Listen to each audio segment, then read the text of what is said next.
अभिवादन स्वीकार कीजिए ब्रजेश मिश्रा का और आप देखना शुरू कर चुके हैं द डिबेट। बहनों भाइयों, भारतीय जनता पार्टी ने चित्रकूट में एक प्रशिक्षण शिविर आयोजित किया 3 दिन का और लक्ष्य रखा 80 में से 76 सीट। क्या वाकई में ऐसा हो पाएगा? आज की परिचर्चा इसी विषय पर। बहनों भाइयों, सत्ता के लिए संघर्ष करना और निरंतर प्रयास करते रहना और सफलता पाने के बाद भी शांत होकर न बैठने वाले को भारतीय जनता पार्टी कहते हैं। उत्तर प्रदेश में प्रचंड बहुमत की पूरी ताकत की सरकार, दिल्ली में भी दबदबा, 24 में लौटने का पूरा माहौल, उसके बावजूद आराम नहीं।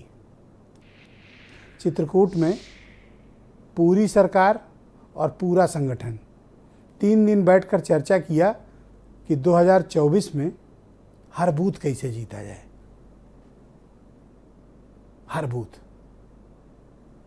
और जो हमें वोट नहीं दे रहे हैं उनसे वोट कैसे लिया जाए।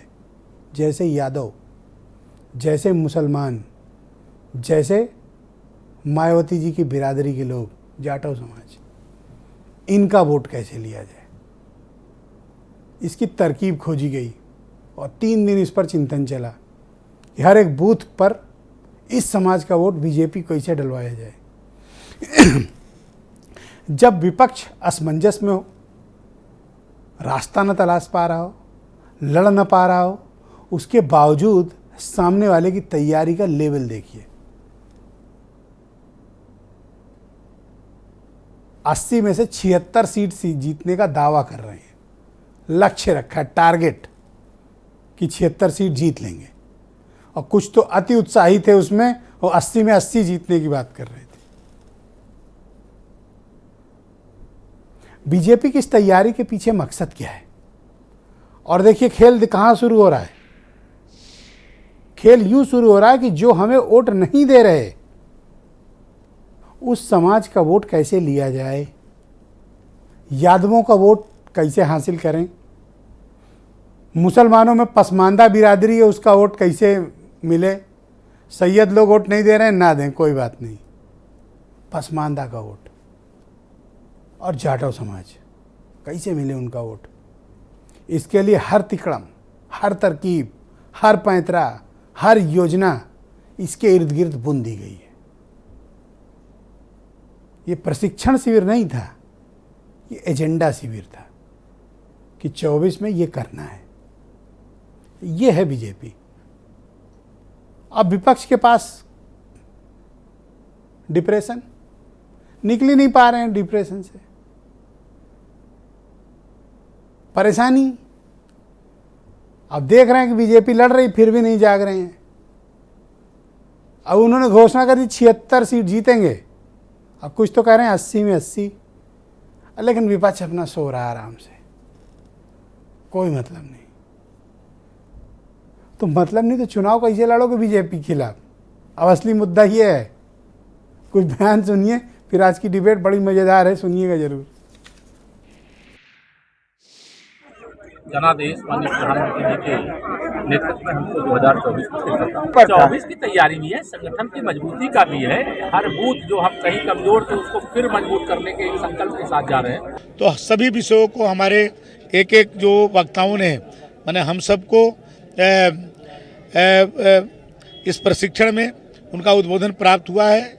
यहाँ से भगवान श्री राम की पावन धरती से हम लोग ऊर्जा लेकर के जाएंगे। एजेंडा तो तय है, भारतीय जनता पार्टी के कार्य का विस्तार और समाज के अंतिम पावदान पर खड़े हुए लोगों के कल्याण की भावना से भारतीय जनता पार्टी की केंद्र की सरकार भी काम कर रही है, राज्य की सरकार भी काम कर रही है, उसको और गतिशील किया जा रहा है। तो 80 में से 76 सीट जीतेंगे, ये संकल्प किए हैं। अब विपक्ष सोच ले कि उसको 4 कौन से सीट छोड़ी जा रही है। अमित पुरी हैं भारतीय जनता पार्टी से, सुरेंद्र राजपूत कांग्रेस से हैं, सुनील साजन समाजवादी पार्टी से हैं, हेमंत तिवारी जी मेरे साथ मौजूद हैं, संजय बेचन जी हैं और बीरेंद्र सिंह। पैनल बहुत ज़ोरदार है और आज बहस भी ना बड़ी गजब की होगी। और पुरी जी आज करो वेट, और डिबेट खोलेंगे हेमंत तिवारी से। बहुत दिन बाद आए हैं पकड़ में ये, तो तिवारी जी बहुत स्वागत आपका। ये बताओ, कह रहे हैं 80 में से 76 जीत लेंगे, तो ये 4 कौन सी है जो छोड़े हैं? बहुत ही विषम प्रश्न है और अत्यंत कठिन है इसका उत्तर, लेकिन एक बात तो माननी पड़ेगी कि भारतीय जनता पार्टी ने गुजरे 8 सालों में उत्तर प्रदेश की राजनीति में एक बात तो साबित किया है, कुछ चैलेंज दे के जीतते हैं, कह के जीतते हैं, और जो हम आप सोच नहीं पाते हैं वहाँ तक जीत जाते हैं। 24 से ठीक 5 साल पहले जाइए 19 में, जब राजनीति के सबसे बड़े पंडित, चुनाव के सबसे बड़े ज्ञाता, बड़े बड़े मूर्धन्य पत्रकार, बड़ी बड़ी अड़ियों पर देश दुनिया के सियासत का निहितार्थ निकालने वाले लोग कह रहे थे कि उत्तर प्रदेश की राजनीतिक इतिहास का सबसे मारक गठबंधन बना है, यानी समाजवादी पार्टी और बहुजन समाज पार्टी। और मुझे नहीं लगता है कि किसी को लगता रहा होगा उस वक्त, इस बात का इल्हाम रहा होगा कि भारतीय जनता पार्टी इतनी सीटें जीत सकती है, जीती। एक और उदाहरण आपको देना चाहूँगी, इसलिए कि उस मौके के हम और आप दोनों लोग किरदार साथ साथ थे। 8 साल पहले, साल 2014, 7वें चरण का चुनाव समाप्त हो चुका था। आखिरी लोग पंक्ति में लगे थे। एक बड़े चैनल का स्टूडियो, जिस चैनल को आप लीड कर रहे थे, और नरेश अग्रवाल, दिनेश शर्मा जैसे यूपी की पॉलिटिक्स के दिग्गज नेता बैठे। आपने शायद कहा था 70 सीट आएगी, यही बोले वहाँ आपने जी। हाँ, मुझे याद है आपने 70 आपने कहा कितनी, हमने कहा, मैंने कहा कि अगर बता दूंगा तो मेरे बड़े पुराने दोस्त हैं नरेश अग्रवाल, जिनको दिक्कत होगी। उनका नहीं, आप बताइए, लॉक किया जाए। उस वक्त मुझे लग रहा है केबीसी का सीजन चल रहा था, तो आप भी लॉक करते थे, स्कोर लॉक करते थे, आपकी बड़ी पुरानी आदत है। जी नहीं, हमें ये भी याद है, उसके बाद कई लोग आपका गला पकड़े थे डिबेट के बाद। वो 70 सीट्स, 70+ सीट्स बोली थी जी। और 2 घंटे बाद टूडे चाणक्य का आपके ही चैनल पर उनका अपना खुद का ऑब्जर्वेशन, उनका खुद का सुरेंद्र जी के प्री चैनल के, जिसमें उन्होंने उससे भी 2 सीटें बढ़ा दी थी।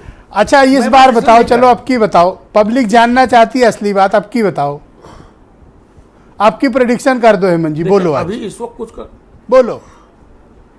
देखिए, अभी जो कुछ सामान्य दृष्टि से दिख रहा है, आप खाली पिछले से तुलना करिए कि जब सपा बसपा मिल करके कुल 15 सीट पा सकते हैं, मिल करके, तो दोनों अलग रहेंगे, और बसपा का प्रत्यक्ष नहीं, एक तरीके से परोक्ष समर्थन भारतीय जनता पार्टी को जग जाहिर है।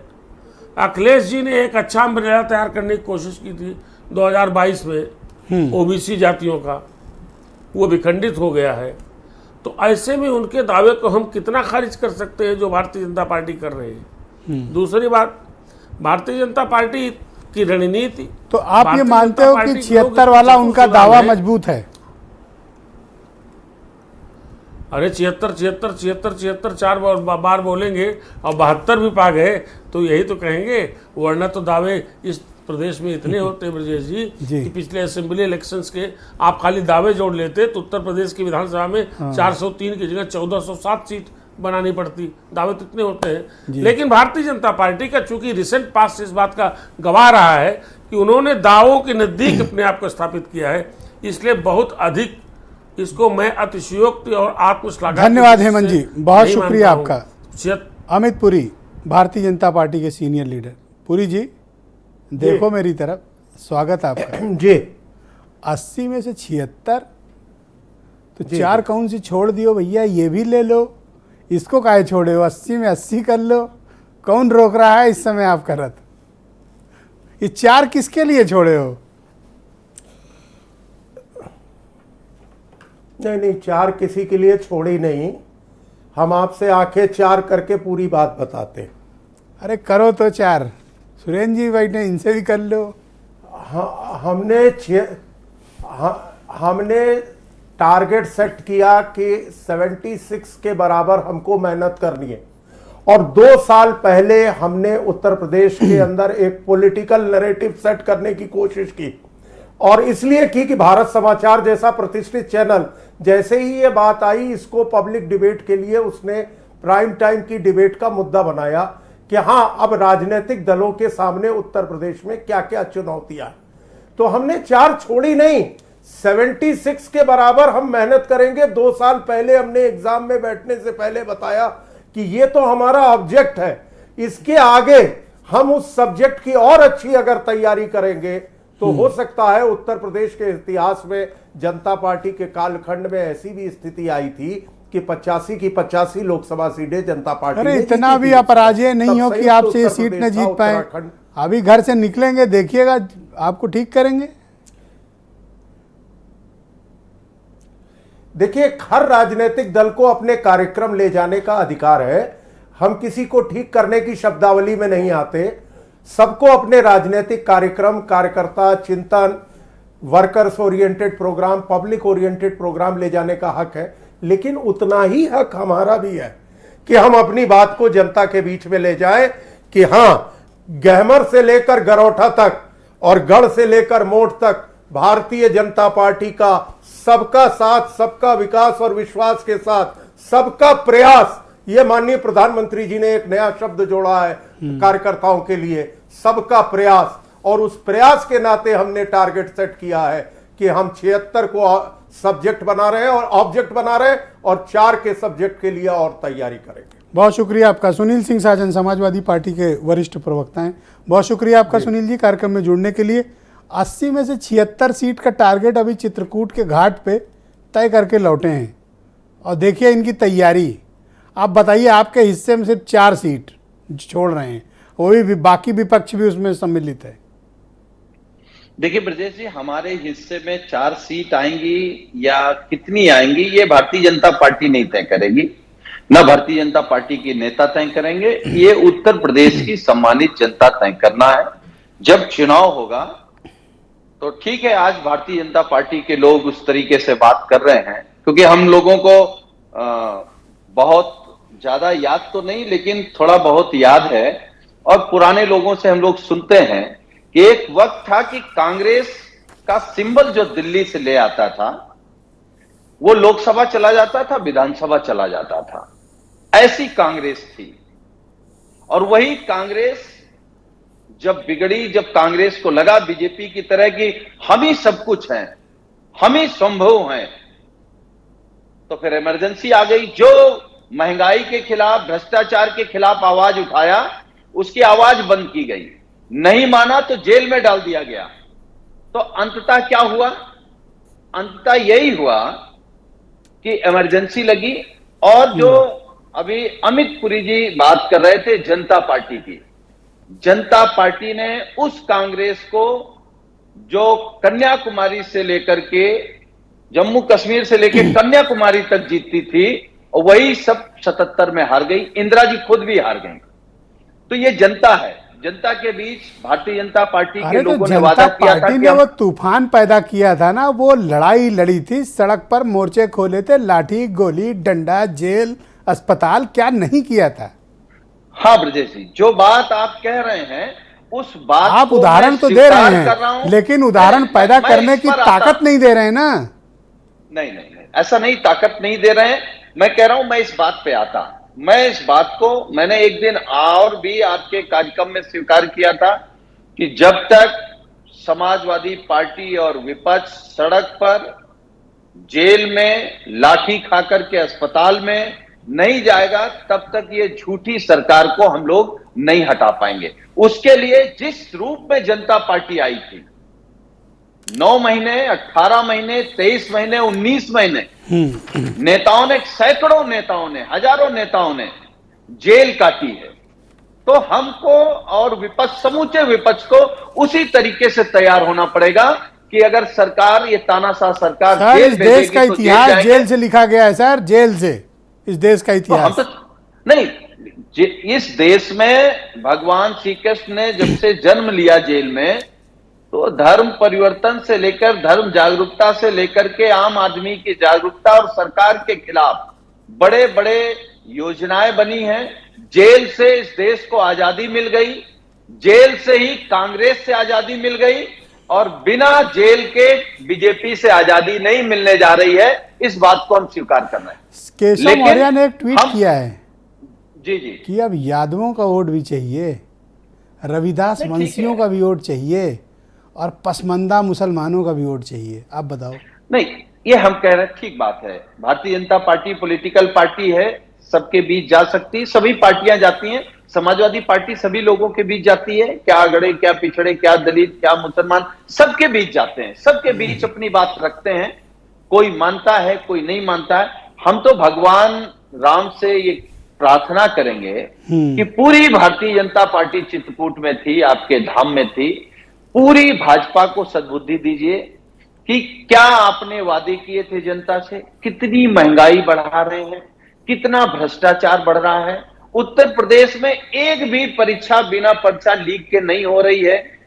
भू माफिया भ्रष्टाचारी माननीय मुख्यमंत्री जी के साथ बगल में फोटो खिंचा करके आइसक्रीम खा रहे हैं, तो जनता भटक रही। आप दूसरा वोट जोड़ना चाह रहे हैं, अच्छी बात है, लेकिन जिन लोगों ने जिस भरोसे पर आपको वोट किया है, आप उनका भरोसा कैसे बचा रहे हैं?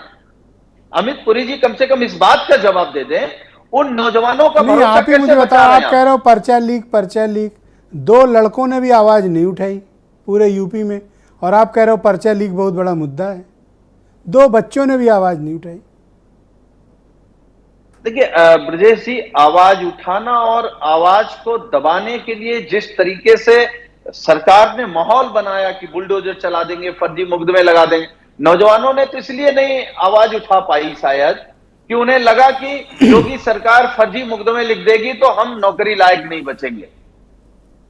तो अच्छा, कह रहे हैं कि यादव की वोट दे अब हमको। आवाज उठाएं ना उठाएं, लेकिन समाजवादी पार्टी जरूर आवाज उठा रही और आवाज उठाएगी। ये बताओ, ये कह रहे हैं कि यादव भी हमको वोट दें, तो कह दो पोस्टिंग वोस्टिंग भी दो भैया यादवों को थोड़ा। ये देखिए ब्रजेश जी, ये तो अच्छी बात है कि जिन बिरादरियों के खिलाफ बोलकर बाकी लोगों में नफरत का माहौल इन्होंने पैदा किया था, आज उनके द्वार भी आने की जरूरत पड़ रही है।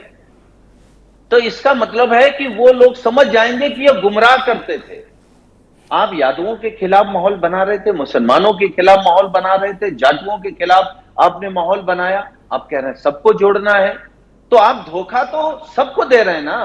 देखिए, ये भारतीय जनता पार्टी है, ये सबकी बात करती है, सबको धोखा देती है, ये सबके प्रयास की बात करती है, सबको लूटती है, ये सबके सम्मान की बात करती है, सबको अपमानित करती है। तो सर, आपका बचा हुआ खजाना न लूट ले जाए सर, इसकी कुछ चिंता है आपको? हमें पूरी चिंता है, और मैं आपके कार्यक्रम में कह रहा हूं, अब पता नहीं आप उसको किस तरीके से लेंगे, जो आपके पैनलिस्ट हैं किस तरीके से लेंगे। आपने कहा था कि भारतीय जनता पार्टी का रथ कैसे रुकेगा। भारतीय जनता पार्टी का रथ इसी उत्तर प्रदेश से रुकेगा और समाजवादी पार्टी रोकेगी। शुक्रिया आपका। सुरेंद्र राजपूत, कांग्रेस के प्रवक्ता, धन्यवाद सर। 80 में 76, आप लोग के 4 छोड़े, मतलब ये भी एहसान है। और कह रहे हैं कि 4 में लड़ेंगे, 76 तो हमारी है, और लड़के 4 में से भी कुछ जीत लाएंगे।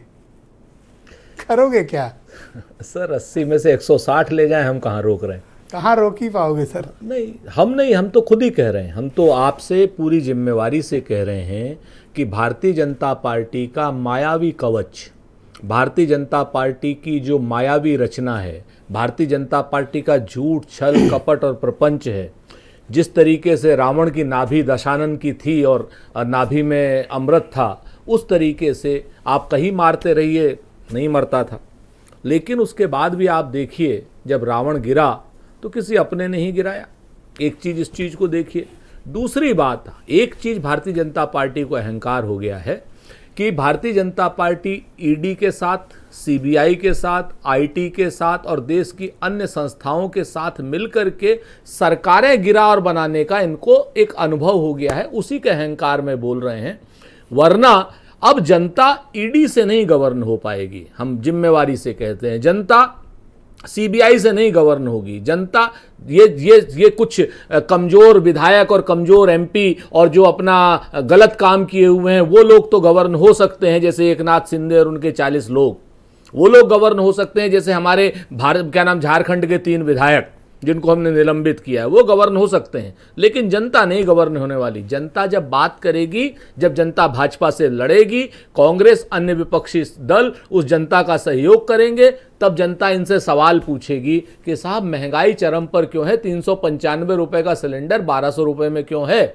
आप ये जरूर बता दीजिए कि फौज में लड़के अग्निवीर बनने क्यों जाएं? क्योंकि वहां पर ना तो ग्रेचुइटी है, ना पेंशन है, ना कुछ है, ना बाकी चीजें हैं। आपसे जब ये पूछेंगे पर अग्निवीर कोई मुद्दा नहीं है, एक यूथ सड़क पे नहीं दिखा, आप क्या बात कर रहे हैं? नहीं, मैं आपको एक बात बताता हूं ब्रजेश भाई, मैं जिम्मेवारी से बताता हूं। मैं कई जगहों पर अभी परीक्षा हुई थी एयरफोर्स की, तो इत्तेफाकन से जाने का मुझे मौका मिला।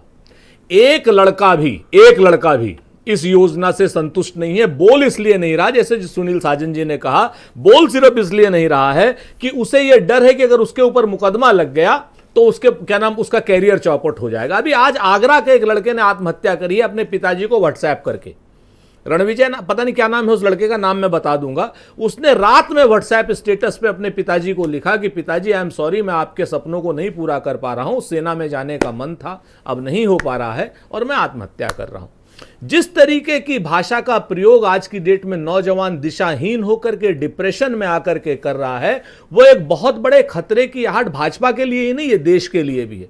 मैं जिम्मेवारी से कहता हूं कि भाजपा तो भाग जाएगी झोला उठा करके, देश जिन लोगों को संभालना है वो बात करेंगे। सर आप दूसरे रास्ते पे चले गए। सर सुनिए, मैं दूसरे रास्ते चले। अरे एक मिनट, मुझे ये बताओ कि इनको 76 कैसे रोक पाओगे? ये अरे भाई, अगर आप इनकी बात करेंगे तो ये तो केरल में भी 100 ला रहे थे, बंगाल में 200 ला रहे थे। प्लान बताओ इनको कैसे रोक। अरे रुकिए, बता तो रहा हूं मैं आपसे, अब आप सुन लीजिए।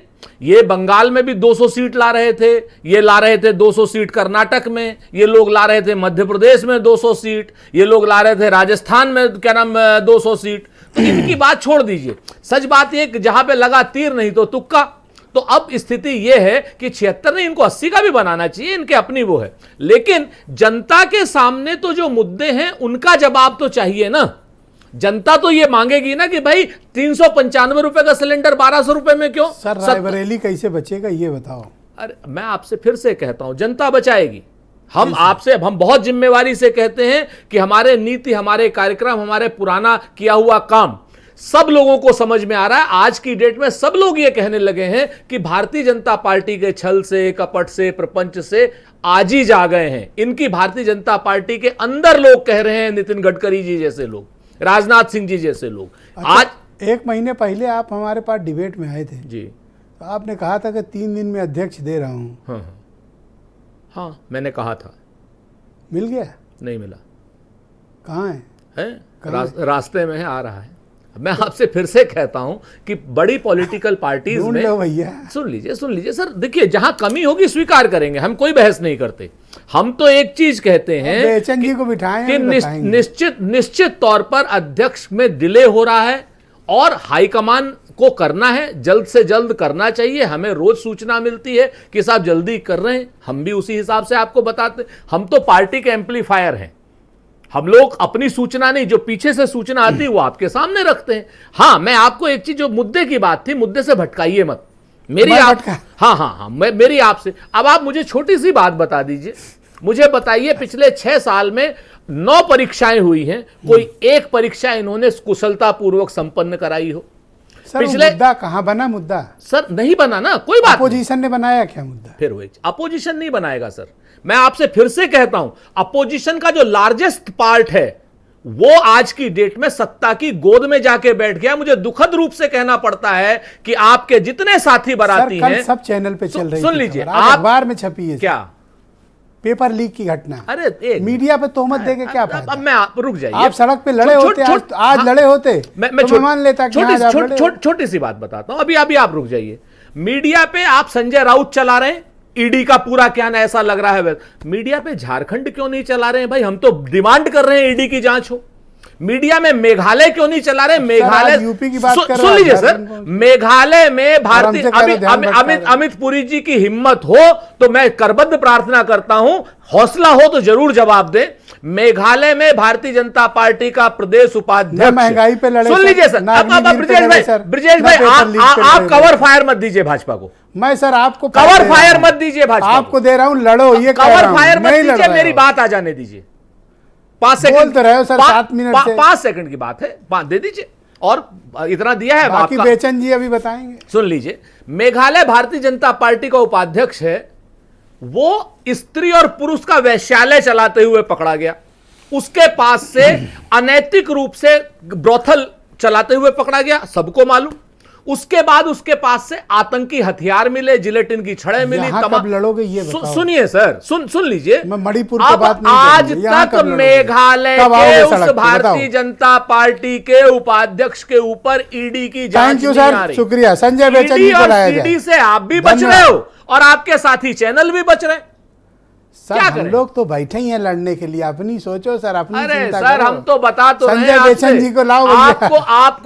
आपको मुक्त कर दिया सीबीआई रेड के बाद। आपके पास तो 56 ग्राम सोना मिला, लेकिन जिनके सर, पास अब हजारों 56 करोड़ ग्राम की तो रहने दो प्रॉपर्टी सर, है, अब उसको भी ले लोगे क्या? जिसके पास हजारों करोड़ की प्रॉपर्टी 56 है, ग्राम जिन तो बच चैनलों जाने के दो। पास, उनकी हिम्मत नहीं हो रही है आपके जैसी बहस कराने की।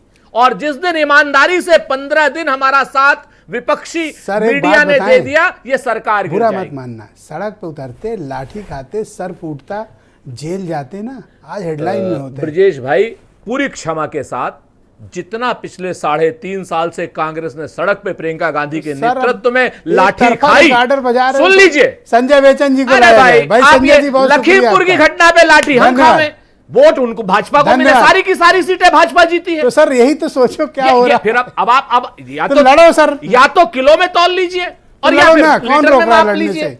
जब हम संघर्ष कोई हेमंत करें, तिवारी तब वो घर पे दिखाएंगे ताला नहीं। लगाने थोड़ी आते हैं कि ना निकलो घर से। सर, हम लोग निकले हुए हैं, हम ये तो कह रहे हैं। बताइए किस पार्टी का 18,000 कार्यकर्ता पिछले 4 साल से जेल में गए? संजय बेचन जी बहुत शुक्रिया आपका सर। देखिए, बीजेपी ने चित्रकूट के घाट पर एक भीड़, मतलब संतन की जुटान लगाई, अपने मतलब पार्टी के संतन की, नेताओं की, और कहा 80 में से 76 जीतेंगे। अब हम इन लोग से पूछ रहे हैं कि कैसे रोकोगे, तो मणिपुर बता रहे हैं सुरेंद्र जी, अब बताइए। नहीं, मणिपुर नहीं होना चाहिए क्या? अच्छा, एक सेकंड रुक जाओ सर, बोलने तो दो, इतना सब्र रखो।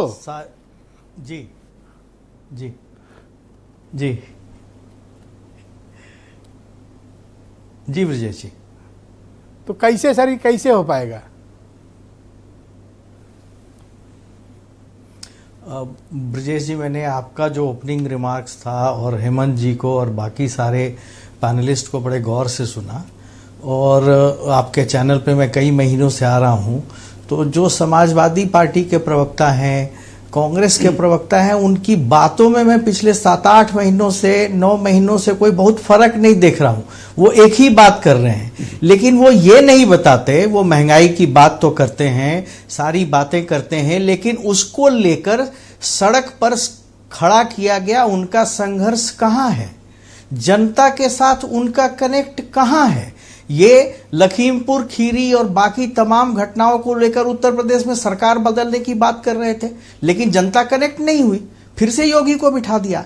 तो जो ये बीजेपी का ये 76 सीटों का लक्ष्य है, वो हेमंत जी को मैं सुन रहा था और वो बहुत सही कह रहे थे कि जब आपके सामने कोई चुनौती ना हो, जब आपके सामने कोई विकल्प ना हो, जब टीना फैक्टर हो, जनता विपक्ष से कनेक्ट नहीं हो पा रही हो, आप कह रहे हैं कि तुम्हें तो महंगाई की मार लग रही है, लेकिन जनता सड़क पे आ नहीं रही है। जनता कहती है कि भाई ठीक है चलो।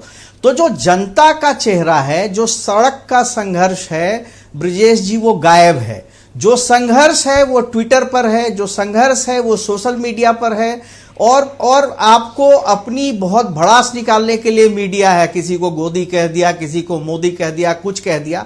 मैं पूछता हूं संघर्ष कहां है? एक सांगठनिक संघर्ष जो होना चाहिए वो नहीं है। आज जो है समाजवादी पार्टी इतनी उम्मीदें, इतनी सीटें आई हैं, अगर आप वोटों का एनालिसिस करें तो 20 सीटें जीत सकती है समाजवादी पार्टी, लेकिन वो अपना गठबंधन ही नहीं बचा सके।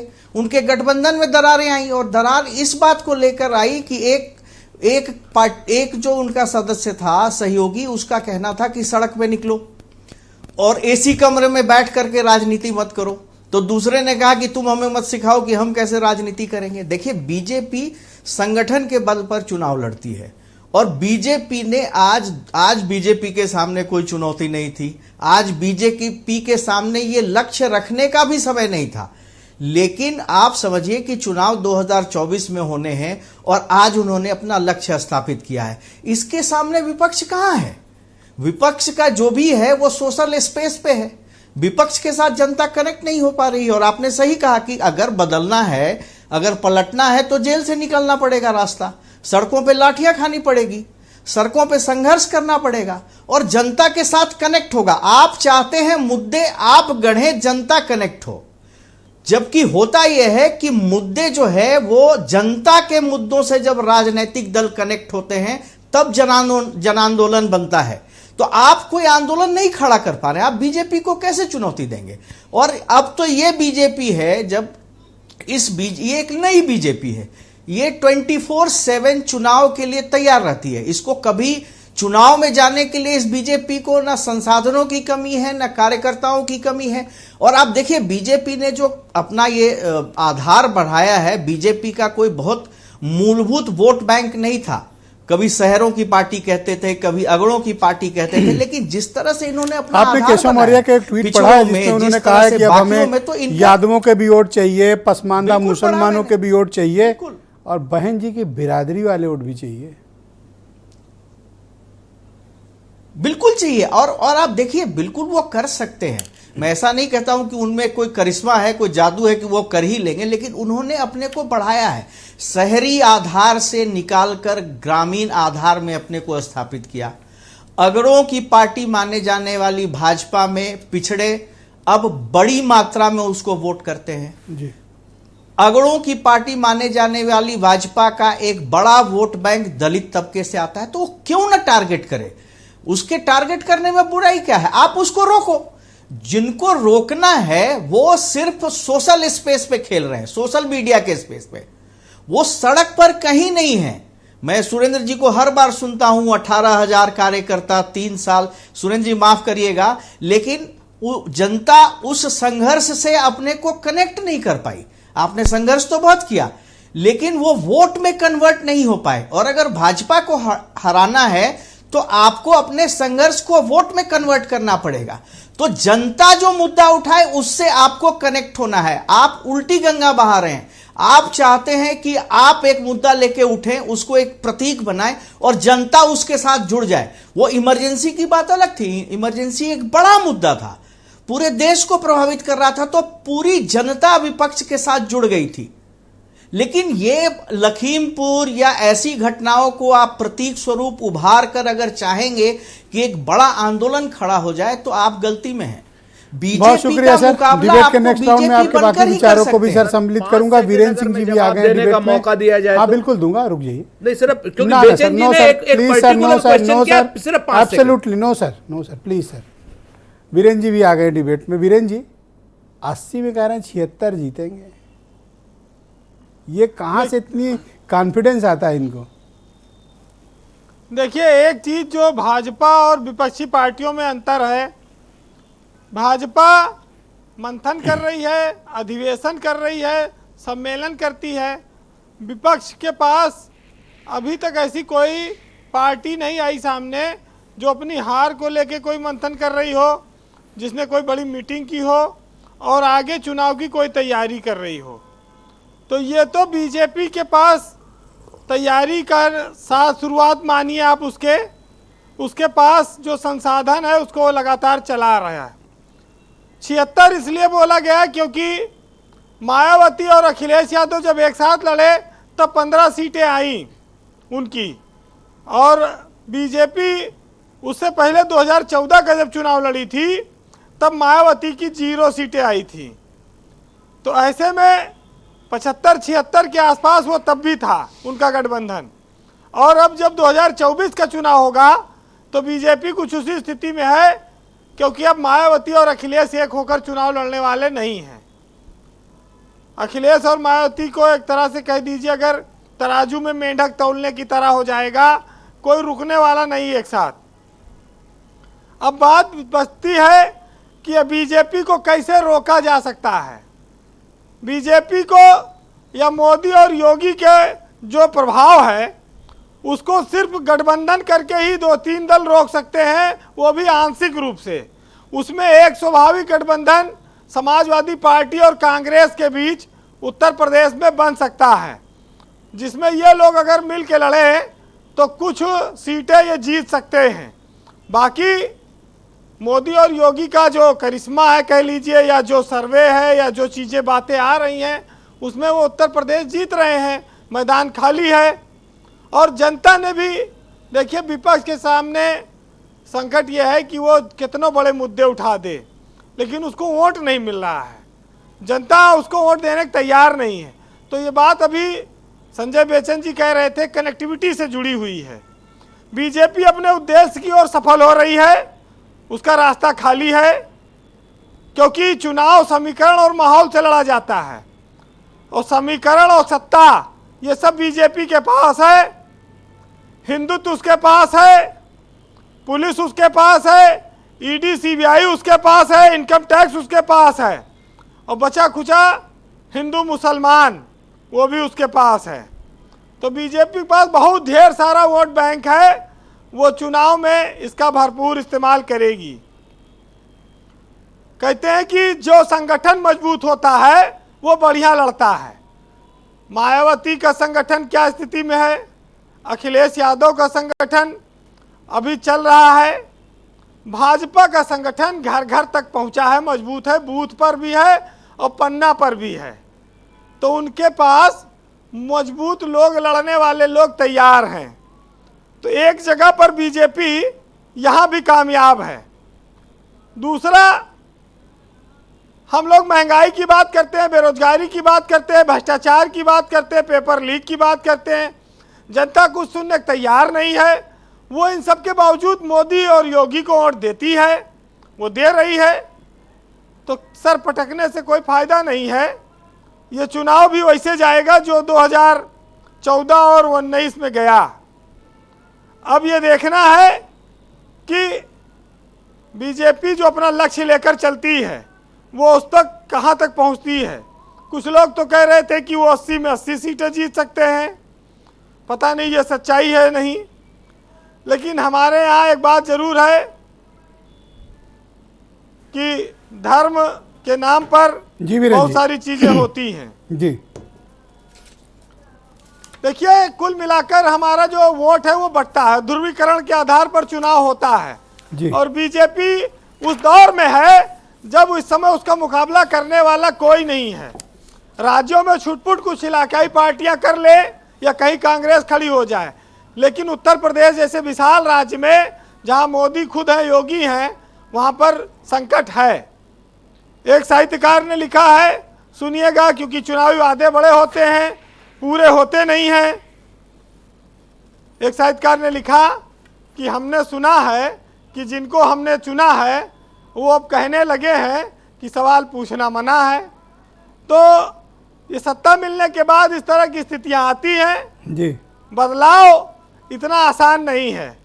अभी मोदी का युग चल रहा है और आने वाले वक्त में वो चलता भी रहेगा। हाँ, सियासत में ज़रूर तमाम सारे नारे और जुमले आते हैं और वक्त के हिसाब से वो बदलते हैं, फेल हो जाते हैं, नई चीज़ें आ जाती हैं। मोदी के समर्थक इस बात को मानने को तैयार नहीं हैं, वो आपसे झगड़ा कर लेंगे। विपक्ष को वो बेहद कमज़ोर मानते हैं और कमल का फूल जो सर चढ़कर बोल रहा है लोगों के, वो 2024 में इतनी जल्दी उसका नशा उतर जाएगा ये कहना बेमानी होगी। सुनिएगा कि उजियारे की बंसबेल को पद लोलुप हो काट रहा है और गाली देता सूरज जुगनू तलवे चाट रहा है।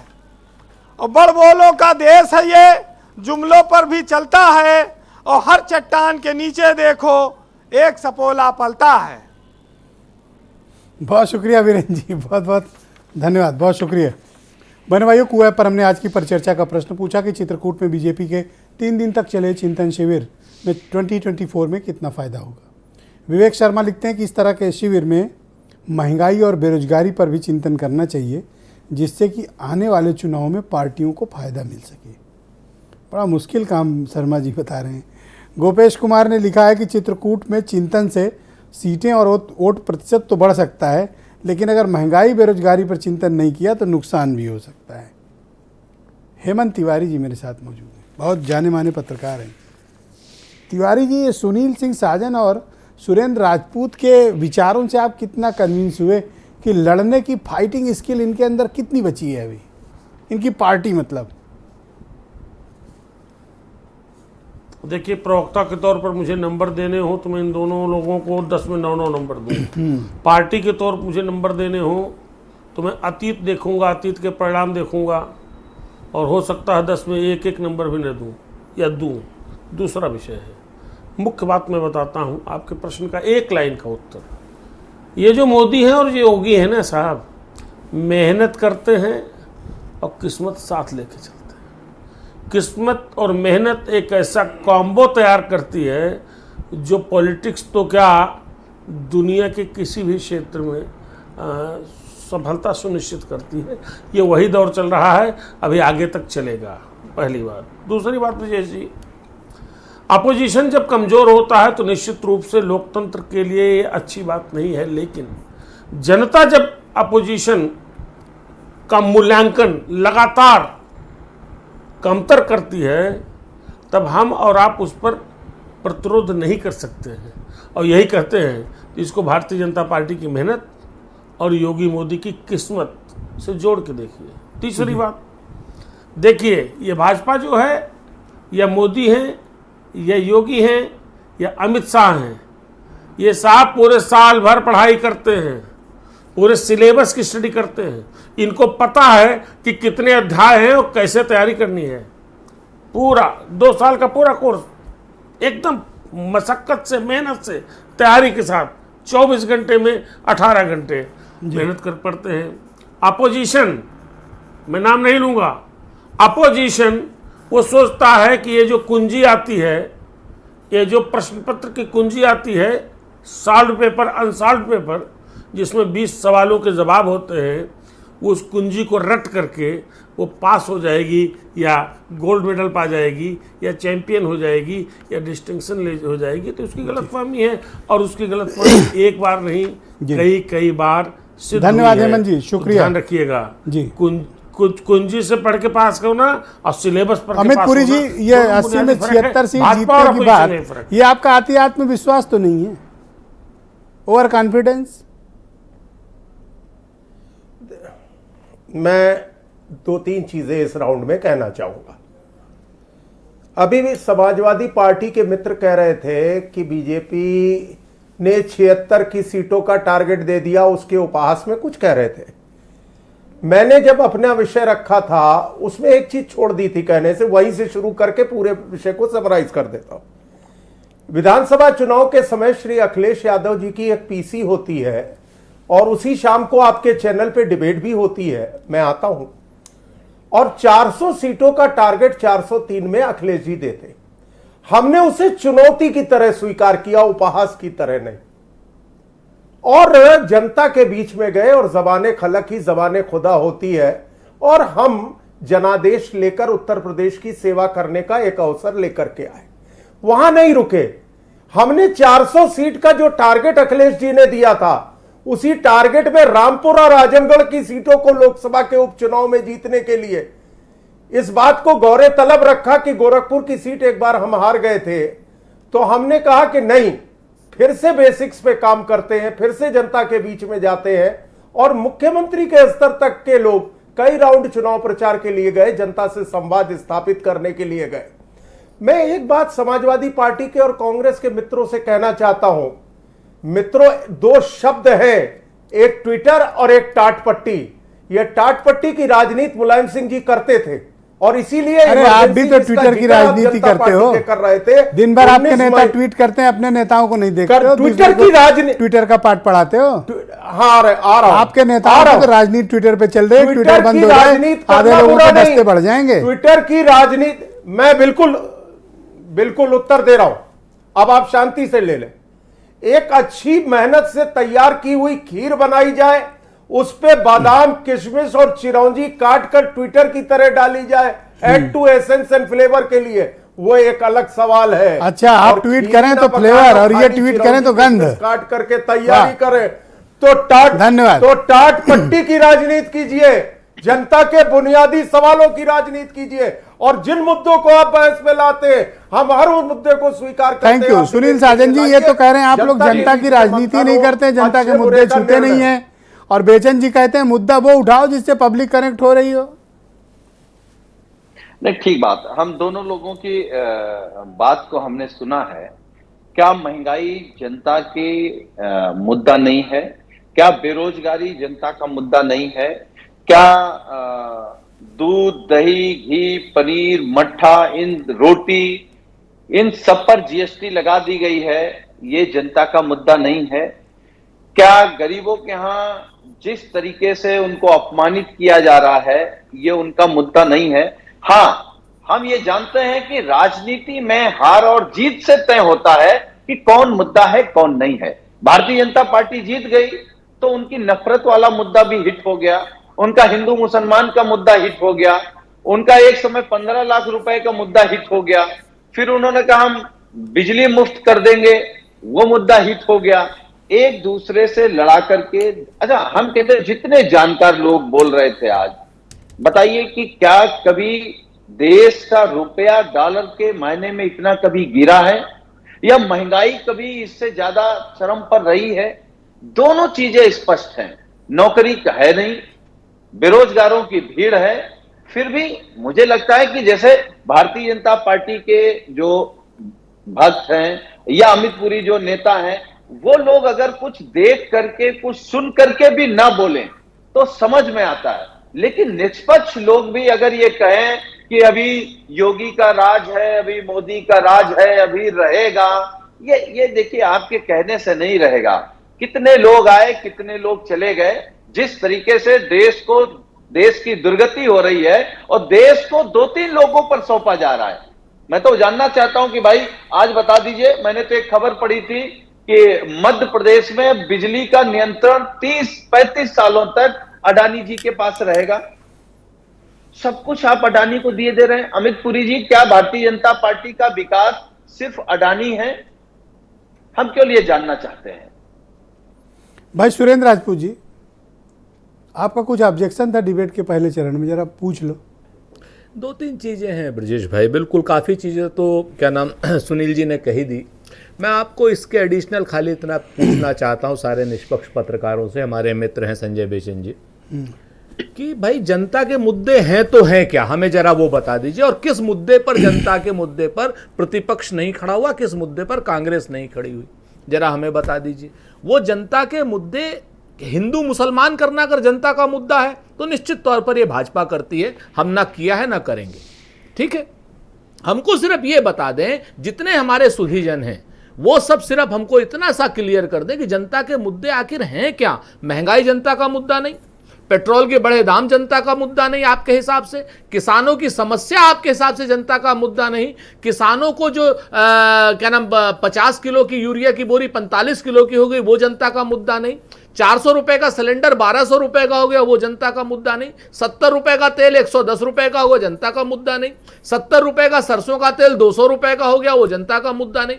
जनता के मुद्दे आखिर हैं क्या, जो भाजपा तो जनता के मुद्दे से कनेक्ट कर रही है और कांग्रेस जनता के मुद्दे से कनेक्ट नहीं कर रही है। उनका कहने का तात्पर्य आंदोलन नहीं खड़ा कर पा रही। सुन लीजिए सर, सुन लीजिए, आज तक मुझे एक आंदोलन बता दीजिए जो भाजपा ने खड़ा किया हो। अरे ये आंदोलन के तो लोग ही नहीं है। इन लोगों ने सिर्फ एक आंदोलन खड़ा किया, हिंदू मुसलमान को कैसे बांटा जाए, उसके लिए इन्होंने तमाम तंत्र यंत्र मंत्र संत्र सब किए। उसके अलावा कौन सा मुद्दा इन्होंने, किसान के मुद्दे पर जब ये अटल जी यहां से लेकर बंबई तक जाते हैं तो वो जनता का मुद्दा हो जाता है। प्रियंका गांधी, राहुल गांधी जी जब जनता क्या नाम किसान के घाट पर जाते हैं, किसानों के आंदोलन में जाते हैं, वो जनता का मुद्दा नहीं है। लखीमपुर में 4-4, 5-5 किसान मर जाते हैं, वो जनता का मुद्दा नहीं है। जनता का मुद्दा वो है। पर ये बताओ, खीरी की सभी 8 सीट हाँ, मैं यही तो कह रहा हूं आपसे। बीजेपी जीती है, मैं इसीलिए और तो पलिया वाली जहां ये कांड हुआ। सर सुन लीजिए, मैं यही बात आपसे, मैं बेचन जी से करबद्ध होकर के यही चीज पूछ रहा हूं कि जनता का मुद्दा यह है कि किसानों को मारा जाए ताकि भाजपा जीत रही है, और हम जनता के मुद्दे में नहीं है क्योंकि हम किसानों तो के इनका साथ काउंटर करोगे कैसे? आपके पास कोई टेक्निक है? मैं बताता हूं ना आपसे, मैं आपसे फिर से कहता हूं कि जिस तरीके से उत्तर प्रदेश में पिछले चुनाव में सोशल अनरेस्ट हुआ, हम तो हार गए, हमारी 2% सीटें क्या नाम वो रहे वोट, लेकिन जिस तरीके से सोशल अनरेस्ट हुआ है 2014 से और 2022 में अगर आप देखेंगे तो आपको जमीन आसमान का फर्क दिखाई देगा, आपको जमीन आसमान का फर्क दिखाई देगा। अब भारतीय जनता पार्टी की ग्रोथ रुकी नहीं, नीचे आई है, और ये लोग अब परेशान हैं। तो आज भारतीय जनता की पार्टी की ग्रोथ जिस दिन नीचे आने लग रही है, उस दिन ये कितना फिसलेंगे 2024 में, आपको अंदाजा नहीं होगा। भारतीय जनता पार्टी उत्तर प्रदेश सहित पूरे देश में हारेगी चुनाव, बेरोजगारी के मुद्दे पर हारेगी चुनाव, महंगाई के मुद्दे पर हारेगी चुनाव, अग्निवीर के मुद्दे पर, और सब जनता के मुद्दे हैं। भाई साहब सुन लो ब्रजेश जी, ये जवाब सुनते सुनते थक गए हैं, उम्र निकलती जा रही है, ये हर बार हरा रहे हैं, हर बार हरा रहे हैं, जमाना गुजर गया हराते हराते, कहाँ खड़े हैं खुद देख लीजिए। प्रत्यक्षम किम प्रमाणम, प्रत्यक्ष के लिए किसी प्रमाण की कदाचित आवश्यकता नहीं होती है। मैं कोई टिप्पणी नहीं कर रहा हूँ। बहुत बहुत शुक्रिया, आप सबका आभार, बहुत बहुत धन्यवाद, बहुत शुक्रिया, बहुत बहुत बहुत धन्यवाद, आप सबका बहुत बहुत शुक्रिया। और बहनों भाइयों, आप सबका भी बहुत बहुत धन्यवाद इस कार्यक्रम को देखने के लिए। नमस्कार।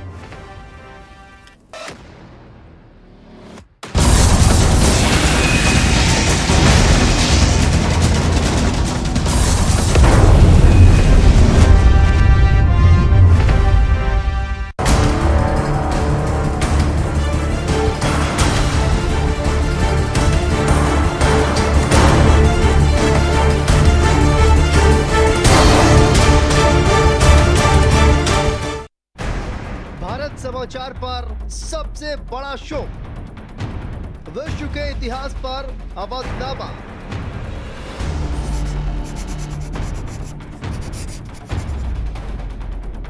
समझाएंगे अवध ओझा सर।